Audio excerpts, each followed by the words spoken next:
அனைவருக்கும் வணக்கம். Welcome to கிராமத்து மாசம். இன்னைக்கு நம்ம சேனல்ல என்ன பார்க்க போறோம் பார்த்தீங்க அப்படின்னா, நம்ம கோழி குஞ்சு வாங்கிட்டு வந்து இன்னையோட பார்த்தீங்கன்னா 23வது நாள் ஆகப்போகுது. கோழி குஞ்சு நல்லா வளர்ந்துட்டு வருது. ஒண்ணும் பிரச்சனை இல்ல.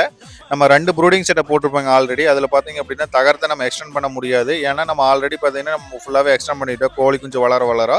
அதுக்கடுத்து பார்த்தீங்க அப்படின்னா ஒரு பெரிய லெவல்ல ஒரு ப்ரூடிங் செட்டப் போட்டுக்கலாம் அப்படின்ட்டு 10க்கு 20 அப்படிங்கிற ஒரு நீளத்தில பார்த்தீங்கன்னா ப்ரூடிங் செட்டப் போட்டுக்கிறோம். உள்ள பார்த்தீங்க அப்படின்னா கல்ல போட்டு அதுக்கடுத்து பார்த்தீங்கன்னா லைட்டு, பானை அதே மாரி ட்ரிங்கர நல்லா வாஷ் பண்ணி உள்ள கொண்டு போய் வச்சுட்டேங்க. நம்ம 2 ப்ரூடிங் செட்டப்ல இருக்கிற கோழி குஞ்சையுமே உள்ள விட்டுட்டேங்க. நம்ம என்ன நேரத்துல கோழி குஞ்சு வாங்கிட்டு வந்தோமோ தெரியல. அன்னையிலேருந்து பார்த்தீங்க அப்படின்னா மழை, பனி பேஞ்சுட்டே இருக்கு. போன டைம்ல அதே மாரி தான் பார்த்தீங்க அப்படின்னா பனி, அதே சமயத்துல மழை பேஞ்சுட்டே இருந்து விட்டு, நம்மளுக்கு போன டைம் பார்த்தீங்கன்னா அதிகமான இழப்பு சந்திச்சோம். ஆனா இந்த டைம் பார்த்தீங்கன்னா நம்ம அதிகமான இழப்பு சந்திக்கக்கூடாது. முடிஞ்ச வரைக்கும் நம்ம செய்ய வேண்டிய வேலைகள கரெக்ட்டா செஞ்சுட்டாவே போதுங்க. நம்மளுக்கு இழப்பு வராது.